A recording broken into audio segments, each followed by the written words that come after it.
Okay, so we are in our final stretch, the last 5 problems on our test, problems number 15 to 20. And so we're going to go ahead and, as usual, we're going to take our time to really understand each one of these questions so that you have the best chances of passing your Accuplacer exam. As a reminder, these are the questions that are on the Accuplacer arithmetic portion. So we're going to be going over basic skills and abilities so that you could do your best on your test. So let's start with problem number 15. What is the value of 2.84 times 3.9? So again, we're multiplying by decimals. The easy way to multiply by decimals is to take the decimals out and multiply as if they're regular numbers, and then put the decimal places back into the answer. So 2.84 times 3.9. Before we can take the decimal places out, we should count the decimals to see how many decimals we're going to have to put back into the answer. So let's go ahead and count how many decimals are in 2.84. So there's 1, 2. So there's 2 decimal places in that first number. And then how many decimal places are in 3.9? 1 decimal places. That's 1 decimal place, sorry. And so 2 plus 1 is 3 decimal places. So we're going to put 3 decimal places in our answer. So now that we've counted how many decimal places there are, we're going to go ahead and just write this out as if it was regular numbers without decimal points. And now it'll be much easier to multiply out. So 4 times 9 is 36. And then we're going to do 8 times 9, which is 72.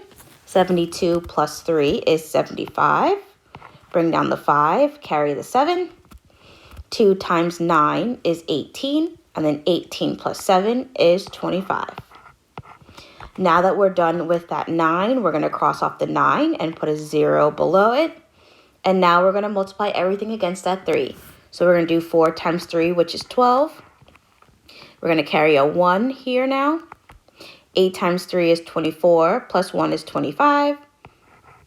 So we're going to put 5 down here, and we're going to put 2 up top. And then 2 times 3 is 6, plus 2 is 8.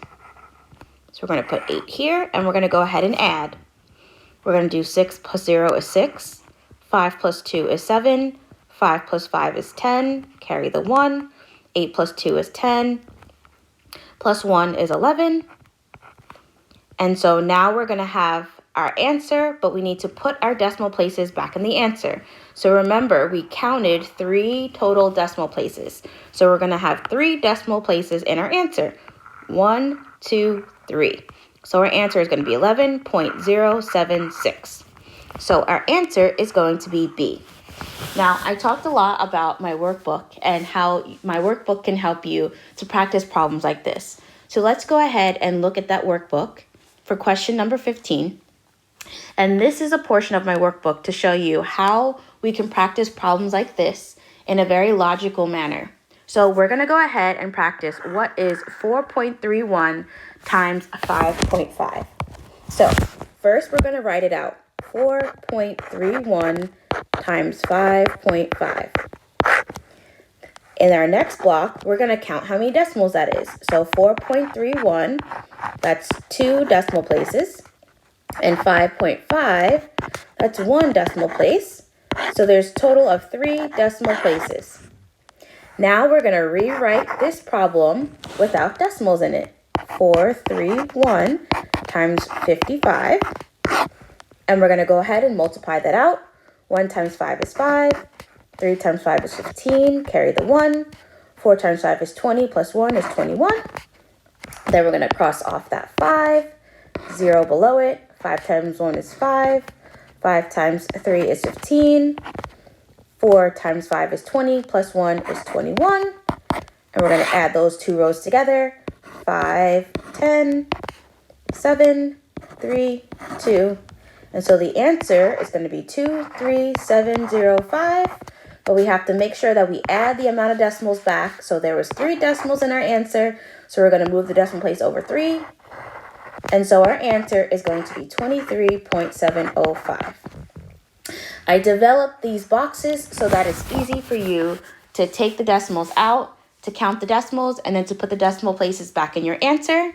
And then if you are using my workbook, then all the answers are also below. So everything that we did here is also written out so you can check your work. So let's go back to our problems that we were going over in the test.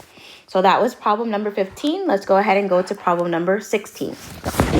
It says, what is 0.8637 rounded to the nearest hundredths? So in order to solve this problem, we need to be able to know where each number is and what place value they're in. So it says we're rounding to the nearest hundredth spot. So just as a brief review, we reviewed it in my very first video, but just as a brief review, when we're talking about decimals, the first digit is the tenths place, the second digit is the hundredths place, and the third is thousandths, and the fourth is 10,000ths.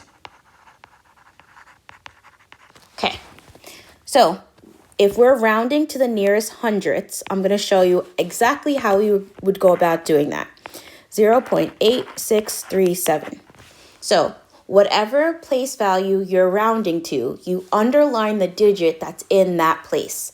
So the hundredths place was the 6. So we're going to go ahead and underline the 6 because we now know this is where we're trying to round this number to. The next step is to make an arrow to its neighbor on the right. So if that neighbor on the right is big enough, meaning if the number is 5 or above, we can borrow 1 from it and make our 6 into a 7. If our number is not big enough to the right of us and it's 4 or below, then you can't borrow anything from it and you keep the number 6 the same. So when we look at the neighbor, is the neighbor big enough for us to borrow from, or is it not big enough for us to borrow from? If you said it's not big enough to borrow from, you're right. So on your notes part of your paper, make sure you say if it's 5 or above, then you can round up. If it's 4 or below, you keep the same. So because it's 4 or below, we are going to keep that 6 the same number. And now that we've used the numbers to the right, we cross them off and we keep everything the same, 0.86. So this number rounded to the nearest hundredth spot would be 0.86. The one step that a lot of students forget to do is they forget that after they're done looking at the neighbor to the right, they forget to drop all the other numbers beyond the number that they're rounding to. So another reason why I like to underline that number is so that I can remember that is where my number should stop. That is where my decimals should stop. I should not have any other digits going past the number that I've underlined. And that's how I know I've done it properly. Okay, so we're going to go ahead and go to question number 17. Question number 17 says, 60% of what number is equal to 30? So we're dealing with 60% of what number is equal to 30. So when we're trying to solve these types of problems, I'm going to show you how we could do it. And we are required to use a couple different skill set, but I feel like we can do it. We've been practicing these skills. We'll do okay. But this is the steps that I want us to be able to follow. So we are going to set up a proportion. And if you remember, a proportion just means two fractions that are set equal to one another. In the first fraction, we are going to have the percentage represented in a form of a fraction. In the second fraction, we are going to have all the information that we're given, including the information that we're trying to find out. So again, we're just going to form two fractions with a number up here and a number here, a number here and a number here. We're going to set them equal to one another, and then we'll be able to find the missing number or the missing information that we have. Okay, so just as a reminder too, when we're setting up these fractions, whatever information you put on the top has to be the same information on each side, and whatever you put on the bottom has to be on the same information on both sides. What do I mean by that? Well, on the top, we're going to put the number, and on the bottom, we're going to put the total. So for the percentage, it was 60%. So we're going to make that into a fraction. So 60% written as a fraction is 60 over 100. Well, how do I know that? Well, every percentage is a number out of 100. So if you have 75%, it's 75 out of 100. And if you have 36%, it's 36 out of 100. So 60% would be 60 out of 100. Perfect. Now, because we said on whatever you put on the top, you have to keep on the top, and whatever you put on the bottom, you have to keep on the bottom. So because the total was on the bottom of this fraction, we also need to put the total on the bottom of this fraction. So it's 60% of what number is equal to 30. So we don't know what the total is. That's that what number we're looking for. We don't know how much the total is. And then the 30 is going to go on top because 30 is 60% of whatever number that is. So it matches the 60%. So the amount is 30 and the total is unknown. So now we have two fractions. 60 over 100 is equal to 30 over x. Our goal is to figure out what that missing value for x is going to be. There's two ways of doing this. So the easiest way is if you could figure out what you did to go from 60 to 30, then you can just do the same on the bottom.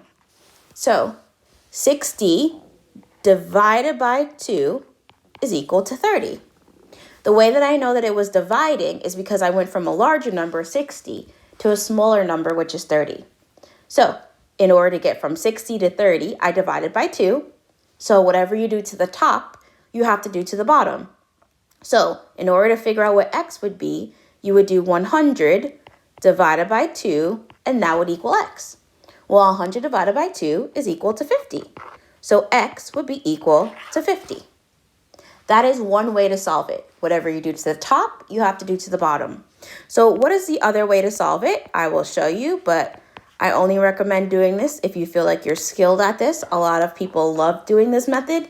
It's called the butterfly method. Some people don't like this method. So you get to pick and choose whatever is easiest for you so that you can get the right answer so you can pass your test.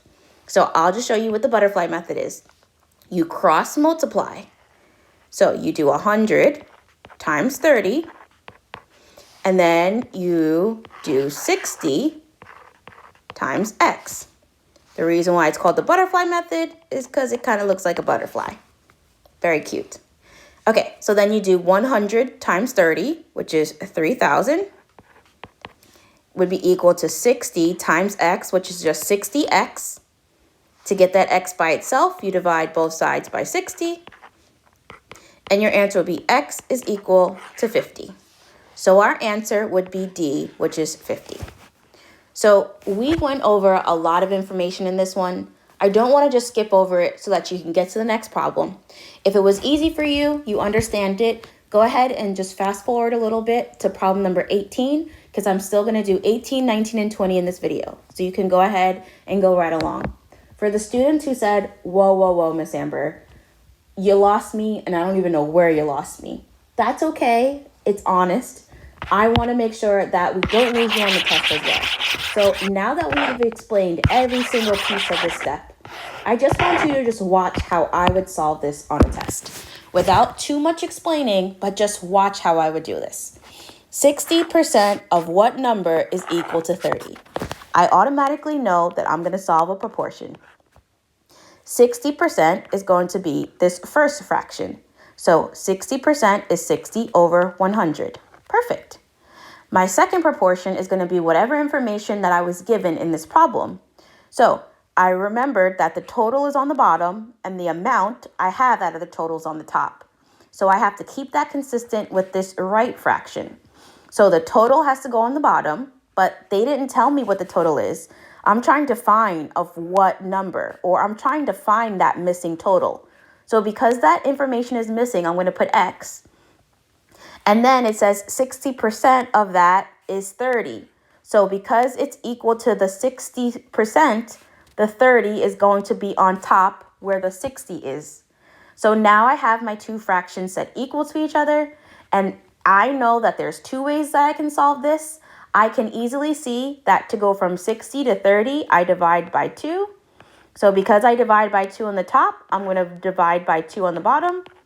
And my x is going to be equal to 50. So my answer is going to be 50. Don't overcomplicate things, but you guys needed to see me fully break it down the first time so that you can understand why we're doing what we're doing. Some people have not seen these types of problems in a very long time. So it would be very unfair for me when I'm teaching you guys to just go ahead and do this quick version. And then you guys be like, whoa, whoa, whoa. How did you know to make it a proportion? And how did you know how to fill out 60% as a fraction? And how did you know where to put the 30 and where to put the total? So it was not fair for me to go too fast through this problem. And that's why I took my time. Please let me know if you appreciate me taking my time and explaining things thoroughly. Please also let me know if you're like, wait, Miss Amber, you don't have to go that slow. We kind of get it. Just please let me know because I don't want any person left behind. Let's go ahead and go to question number 18. We only have a few more problems left. You guys are doing so well. Please don't give up. So let's go ahead and read problem number 18. It says, if 4 over 3 divided by 1 over 6 is equal to p, then the value of p is between which of the following pairs of numbers? So we're dividing fractions. 4 over 3 divided by 1 over 6. The rule with dividing fractions is we keep the first fraction the same. We change the division to a multiplication, and we flip the last fraction. So we're going to keep the 4 over 3 the same. We're going to change the division to a multiplication symbol. And then we're going to flip 1 over 6 to 6 over 1. And then we're going to go ahead and multiply it out. 4 times 6 would be on the top. And 3 times 1 is on the bottom. 4 times 6 is 24. And then 3 times 1 is 3. 24 over 3 is the same as saying 24 divided by 3. And we know 24 divided by 3 is equal to 8. So if 4 over 3 divided by 1 over 6 is equal to 8, what numbers is the number 8 in between? So 3 and 4, nope. 5 and 6, nope. 6 and 7, nope. D, 7 and 9. Okay, so you may say, okay, you went through that one pretty quick because it's not that complicated. You just have to remember, keep, change, flip when you are dividing fractions. So I'll show you this in another example. So say I had 3/4 divided by 1/4. So we keep the first fraction, we change the division to multiplication, and we flip the last fraction. So the first fraction is keep, 3/4. We change the division to multiplication, and then the 1/4 is flipped to 4 over 1, and now we can multiply it out. 3 times 4 on the top, and 4 times 1 on the bottom. 3 times 4 is 12. 4 times 1 is 4. 12 over 4 is the same as saying 12 divided by 4. And so the answer would be 3. And if they said, well, what two numbers is the number 3 in between? You can guess 2 and 4. Well done, you guys. Again, my workbook has more practice problems for you guys to practice, keep, change, flip. But once you remember to do it, it's very, very simple. All right, let's go ahead and go to problem number 19. Which of the following inequalities is true? Okay, so these are now comparing fractions. We need to know out of these fractions, which fraction is larger and what fraction is smaller. But if you look at each one of these answers, they all have different denominators. It is very difficult to compare fractions when they have different denominators because you don't know exactly how big they are. So the only way that you can compare fractions is if they have the same denominator. So there's many ways to go about giving them the same denominator. But I want to teach you guys my favorite trick, and I've shown you guys in one of my shorts. But I just want to show you guys the easy way to compare decimals and get them to have the same denominator. So let's take A, for example, 3/4 and 5/7. If you want them to have the same denominator, just multiply the fraction by the opposite denominator. So if we want to change 3/4 to have a different denominator, we're going to multiply it by the opposite denominator, which is 7. So we're going to do 3/4 times 7/7. 7 times 3 is 21. 4 times 7 is 28. And then we're going to do the same thing with 5/7. We're going to multiply by the opposite denominator. So the opposite denominator would be 4. So we're going to multiply the top and bottom by 4. 5 times 4 is 20. 7 times 4 is 28. So now we have two fractions, and we can easily see which one is larger. So out of the two fractions, which one is larger? 3/4 or 5/7? 3/4 is larger. Now, if you see the symbol like this, it's like, okay, what does that mean? Does that mean less than? Does that mean greater than? Well, if you think of it this way, I like to teach my students very simply that the alligator mouth. I am from Florida. Yes, I will tell you now. I live in Florida. We do the alligator math. We do the alligator mouth when we're trying to figure out, okay, which one is the larger symbol and which one is a smaller symbol. So the alligator wants to eat the larger number. So if the alligator is facing away from the number, this means less than. And if the alligator is eating the number, that means that number is greater than. So this one is saying 3/4 is less than 5/7. But this is not true because we saw that when they have the same denominator, 3/4 is larger. So A is incorrect. So now let's go ahead and do the same method to test them out. So now we have 2/3 and 5/6. Again, we're going to multiply them out by the opposite denominator. So the opposite denominator of 3 would be the 6. So we're going to multiply each by the 6. 2 times 6 is 12. 3 times 6 is 18. And then we're going to multiply this by the opposite denominator, which is 3. So we're going to multiply by 3. 5 times 3 is 15. 6 times 3 is 18. Okay? Which one is larger? The 5/6. So the alligator mouth should be facing 5/6. Is the alligator mouth facing 5/6? No, so it's not correct. All right. Easier as we continue to practice, isn't it? All right, so 5/8 and 6/10. We're going to multiply by the opposite denominator.